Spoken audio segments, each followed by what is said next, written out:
My daughter is a tough cookie. She's been through a lot. She's had a lot of medical tests done. She's been hospitalized twice. She is, pushed to progress all the time, and she handles it with a very sweet spirit.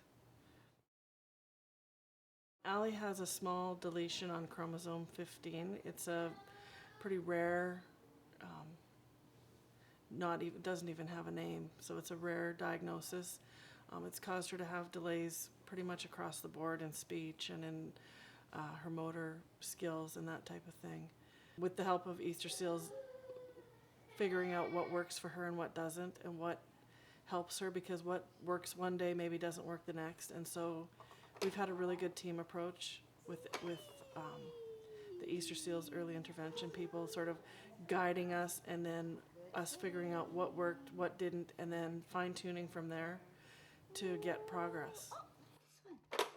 I think for me, when I first saw Allie, she wasn't walking. She stayed in one spot and was fairly fussy because all she had was just her environment right around her. And so for me, it was finding ways to get Allie to interact with her environment, to move out from her little space. And so the major focus was finding ways that she could be more upright and moving. A year ago, she wasn't demonstrating understanding of words like hands out of your mouth, sit down.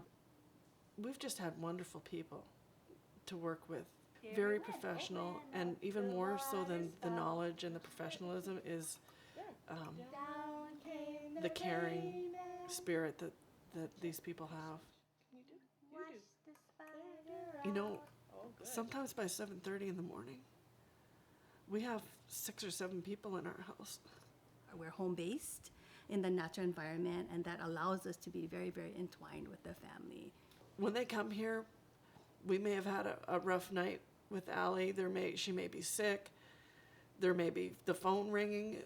There's life is still occurring, and they fit in to our life and still keep the focus of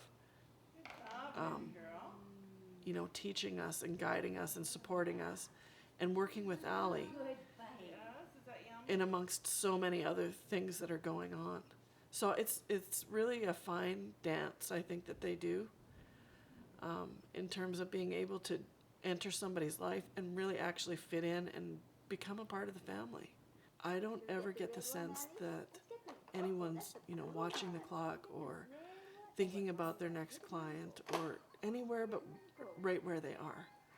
And these people really do care. And now you can see she's really, really active. She's always around, walking around. She can manipulate her, the distances she goes and the surfaces she's on. So that's opened up a whole new world. Now we use a simple communication board where she has a picture of her favorite DVD as well as her juice cup, and she can use that to tell us what she wants. Keep going. You want juice? Good asking. It's kind of exciting that we know that she has the ability to communicate in some ways. Honestly, I can't imagine life without them, because we wouldn't have known sort of where to go, what to do, how to approach this, what to do with our daughter to give her what she needs to progress. I don't know what Allie's future holds. I know that she's going to have a good life, because we're going to see to that. But I think that as long as we keep, accessing the right people and bringing people into her life that, have the type of skills that the Easter Seals people have, that she's going to be whatever wonderful human being she chooses to be.